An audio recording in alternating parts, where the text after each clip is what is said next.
Olá, alunos! Nós estamos iniciando aqui a nossa quarta aula do nosso curso de Teologia Sistemática, trabalhando a Cristologia, a pessoa de Jesus Cristo. Nós já estudamos, nas duas aulas passadas, dois textos cristológicos, o texto de Colossenses 1 e o texto de João, capítulo 1. Hoje vamos estudar um terceiro texto cristológico, que se encontra em Hebreus, capítulo 1, versículos de 1 a 13. Hebreus 1, de 1 a 13, você pode me acompanhar. Versículo 1, capítulo 1 de Hebreus diz assim: Há muito tempo Deus falou muitas vezes e de várias maneiras aos nossos antepassados por meio dos profetas. O autor de Hebreus começa dizendo que a revelação do Antigo Testamento, ela se deu com Deus falando aos pais, os antepassados, de muitas maneiras pelos profetas. E isso fica claro para nós quando lemos o Antigo Testamento. Deus está falando com seu povo. Mas, diz o versículo 2, mas nesses últimos dias falou-nos por meio do Filho, a quem constituiu herdeiro de todas as coisas e por meio de quem fez o universo. Mas nesses últimos dias nos falou por meio do Filho. Portanto, Deus falou no Antigo Testamento pelos profetas, mas agora Ele nos fala por seu Filho, que é o nosso Senhor Jesus Cristo. Então, são os últimos dias, é o tempo que o autor de Hebreus está vivendo. É um tempo no qual Jesus já veio, Jesus já morreu, Jesus já ressuscitou e Jesus já subiu aos céus. Esses são os últimos dias. Nesses últimos dias, Deus nos fala pelo Filho. O que é que isso significa? Que se no Antigo Testamento Deus falou de muitas maneiras, várias vezes, agora é a vez do Filho. Agora é o Novo Testamento. E isso demonstra que existe uma ascensão na forma como Deus se revela aos homens. No passado, pelos profetas. Agora nós chegamos no topo da revelação, que é a revelação que nos vem por meio de Jesus Cristo, o seu Filho. Deus, portanto, progressivamente vai se revelando. E dessa forma, nós agora temos o máximo da revelação de Deus, o limite da revelação de Deus. Ou seja, depois de Jesus, Deus não dará nenhuma outra revelação para nós. Depois de Jesus, quando muitas vezes aconteceu dentro da história, alguém chega e diz: eu recebi uma revelação que vai complementar aquilo que o Antigo e o Novo Testamento já disseram. Você pode ter certeza que esse testemunho é falso. Porque em Jesus Cristo nós chegamos no auge da revelação de Deus. Deus não tem nada mais a revelar a seu povo além do que revelou em Jesus Cristo. Por isso que o autor de Hebreus diz: nesses últimos dias nos falou pelo Filho. Ponto final na revelação. Ponto final. Portanto, o Novo Testamento, que nos fala acerca do Filho, é a revelação final de Deus para sua igreja, para seu povo. E no texto diz que, agora falando acerca do Filho, a quem constituiu herdeiro de todas as coisas e por meio de quem fez o universo. Duas declarações sobre o Filho. Primeiro, o Filho é o revelador da última palavra de Deus. E foi através do Filho que Deus criou todas as coisas. Assim, o universo, todas as coisas criadas, tanto as visíveis quanto as invisíveis, anjos e o universo, foram criadas por meio do Filho. É através dele que Deus cria. E isso já foi dito nos dois outros textos que nós estudamos, de Colossenses 1 e João 1. Novamente, aqui está a denominação, está a declaração de que o Filho foi o Criador de todas as coisas, da criação. E diz o texto, ainda no verso 2, a quem constituiu herdeiro de todas as coisas. Não apenas o Filho é criador, através dele Deus cria, como ele também é o herdeiro de todas as coisas. Ou seja, tudo foi feito para o Filho. Para o Filho. É a declaração do versículo 2. Tudo foi feito para o Filho. Lembra do texto de Paulo? Porque dele, por ele e para ele são todas as coisas. Paulo, referindo-se a Deus em Romanos 11, veja que agora tudo o que foi feito para o Filho, para a sua glória, para a sua honra. Versículo 3 diz: o Filho é o resplendor da glória de Deus e a expressão exata do seu ser. O Filho é o resplendor da glória de Deus. Em Jesus Cristo, o Deus Filho, nós vemos a glória de Deus. João 1 diz que nele vimos a glória do Pai. Aqui Hebreus está dizendo, ele é o resplendor da glória. Então, se quisermos ver a glória de Deus, olhemos para Jesus. Coloquemos nossos olhos e nossa fé nele e veremos a glória de Deus. A glória de Deus está em Jesus Cristo. Certa vez, antes de ressuscitar Lázaro, Jesus disse a Marta: se creres, verás a glória de Deus. É Jesus quem mostra com total intensidade a glória de Deus. E eu digo uma coisa para vocês: sabe onde a glória de Deus mais brilhou? Em Jesus Cristo, quando ele estava pregado e morrendo na cruz do Calvário. Foi ali que a glória de Deus refugiu de uma forma incrível. Mas continuemos aqui em Hebreus 1. Ele não somente é o resplendor da glória de Deus, ele é também a expressa imagem do ser de Deus. Veja, expressa imagem, característica, caráter, no texto grego. É quando você imprime algo escrito, sai exatamente do jeito que você digitou, ou do jeito que você colocou na prensa, exatamente igual. Assim, Jesus Cristo é a exata imagem do ser de Deus. E quando o autor de Hebreus diz do ser de Deus, ele quer dizer que Jesus Cristo é da mesma essência, da mesma substância do ser de Deus. Jesus é divino, tanto quanto o Pai é divino, tanto quanto o Espírito Santo é divino. Ele é a expressa imagem do ser de Deus. E diz ainda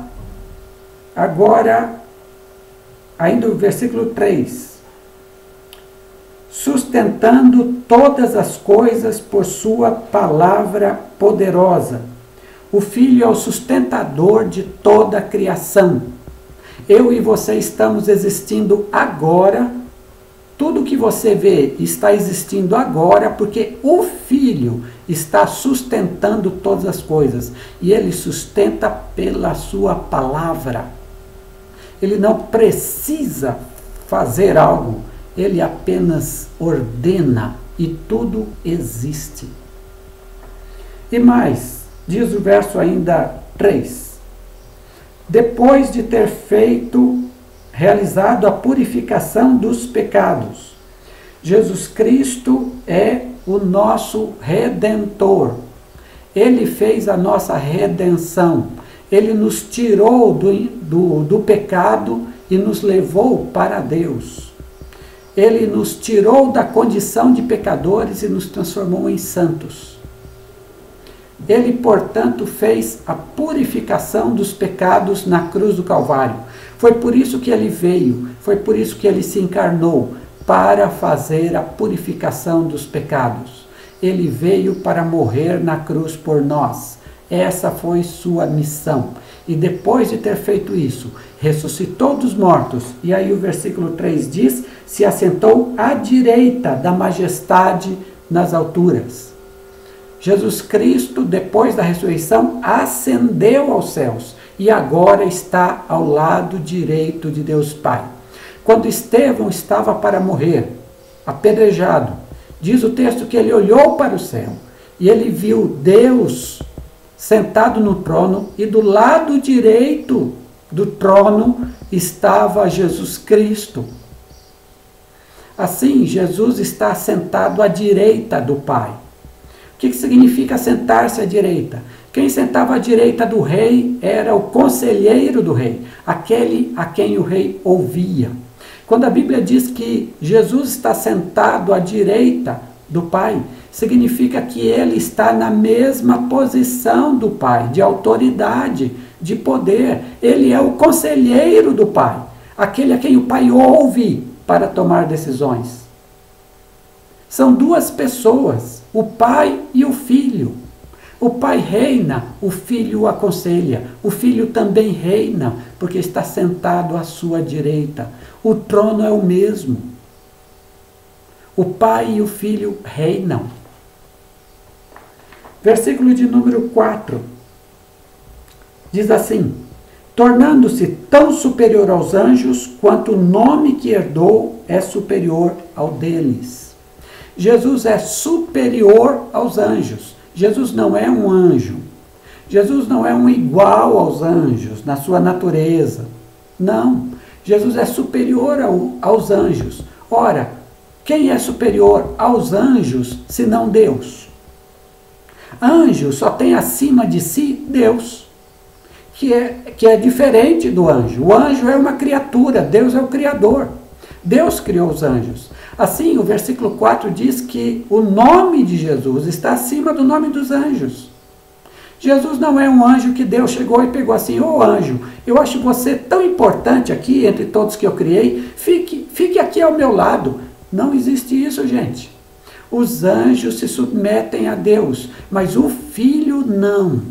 O Filho está ao lado de Deus. O Filho tem um nome superior ao dos anjos. Versículo de número 5. Pois, a qual dos anjos Deus alguma vez disse, tu és meu filho, eu hoje te gerei? Veja, o autor de Hebreus está fazendo uma pergunta. A qual dos anjos Deus disse alguma vez, você é meu filho, eu hoje te gerei? Nenhum anjo Deus disse isso. A nenhum anjo Deus disse isso. Há uma ideia corrente por aí de alguns grupos religiosos de que Jesus Cristo é a principal criação de Deus. Ele é uma espécie de anjo, mas ele é um anjo superior aos outros anjos, um anjo melhor que os outros anjos, um anjo criado com mais honra do que os outros anjos. O autor de Hebreus não está dizendo isso, não. O autor de Hebreus está dizendo, a qual dos anjos Deus disse, tu és meu filho? A nenhum anjo. Portanto, o Filho não é criado. O Filho não se encaixa na classe de anjos.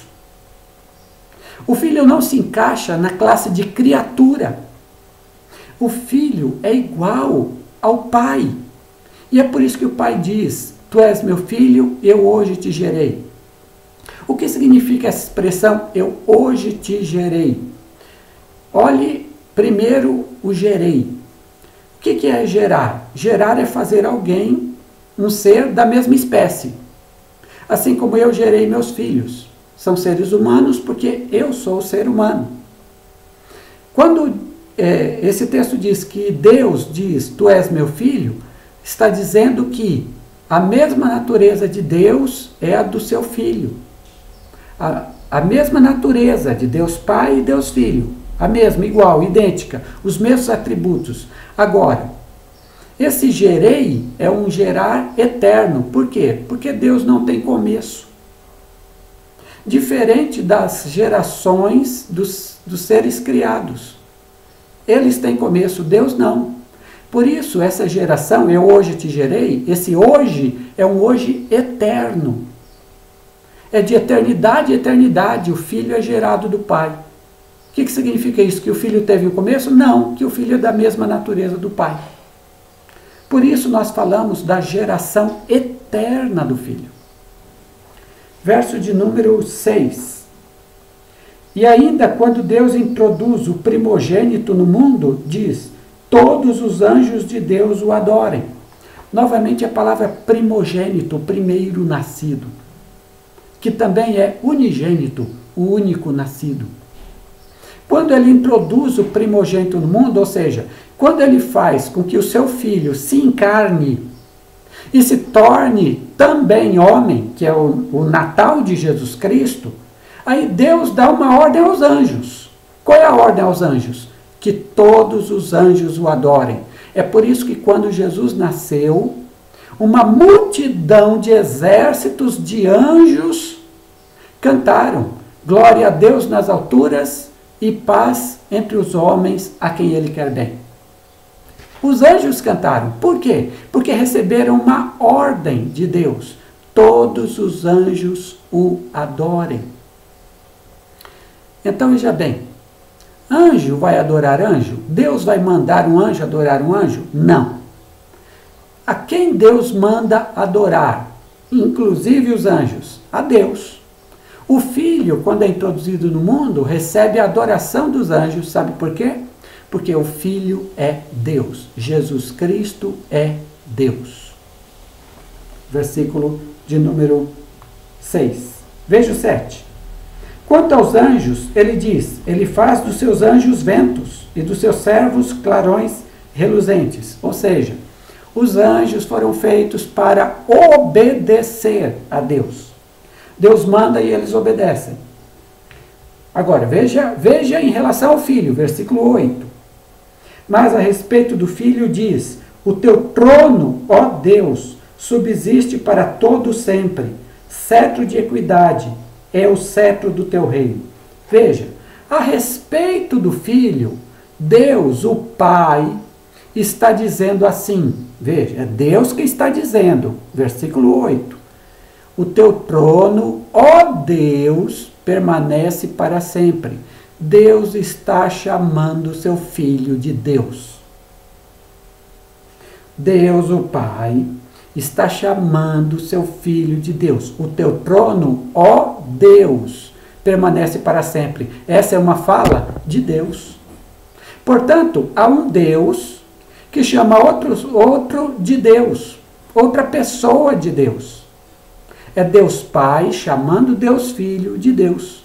E mais, vai dizer a Deus Filho: o teu trono permanece para sempre. O Filho governa, reina e vai reinar para sempre. Nosso Senhor Jesus Cristo reina para sempre. Sempre reinou e continua reinando. Todo o poder me foi dado no céu e na terra, disse ele.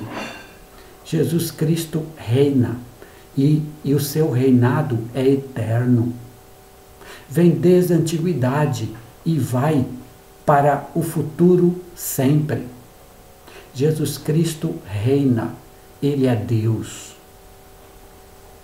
Verso de número 9. Amas a justiça e odeias a iniquidade. Por isso Deus, o teu Deus, escolheu-te dentre os teus companheiros, ungindo-te com óleo de alegria. Sim, agora, esse Deus Filho tem um Deus. Quem é o Deus desse Deus Filho? Deus Pai. E Deus, o teu Deus, escolheu-te dentre os teus companheiros. Por quê? Porque tu amas a justiça e odeias a iniquidade. Quando Jesus veio a este mundo, ele demonstrou que ele ama a justiça e que ele odeia a iniquidade. Ele demonstrou isso. Sua vida foi uma vida de pureza.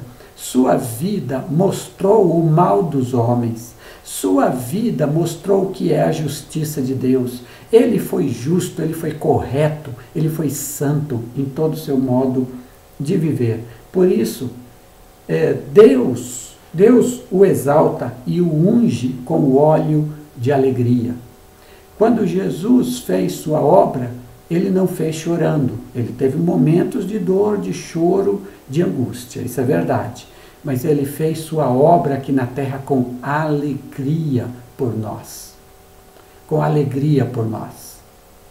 Ele sabia o que ele estava fazendo. Ele sabia que estava nos conquistando, seu povo, para Deus, para viver com o Pai. Ele o fez com alegria. Diz o verso 10, e também diz, no princípio, Senhor, firmaste os fundamentos da terra, e os céus são obras das tuas mãos. Então, veja bem, enquanto no versículo 2, ele é aquele por quem Deus cria, aqui no verso 10 está dizendo que ele é o Criador. No princípio, Senhor, colocastes os fundamentos da terra. Veja, essa palavra Senhor, que é a palavra Kyrios, na língua grega, no Novo Testamento, ela é a tradução normal, comum, da palavra Yahvé, Jeová, no Antigo Testamento. O que está de acordo com o texto? Lá no Antigo Testamento, Jeová colocou os fundamentos do universo, os fundamentos da terra. Ele é o Deus Criador. Agora aqui é o Filho, que também é chamado de Jeová, que também é chamado de Yahvé. É o Filho que coloca os fundamentos da terra. Mais uma demonstração de que o Filho é Deus. Diz o verso 11, falando dos céus e da terra, eles perecerão, mas tu permanecerás, envelhecerão como vestimentas.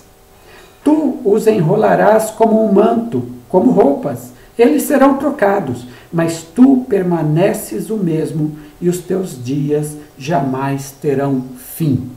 O Filho permanece o mesmo, ele é imutável, característica da divindade de Deus, atributo de Deus, imutabilidade. E mais, eternidade, os teus anos não terão fim.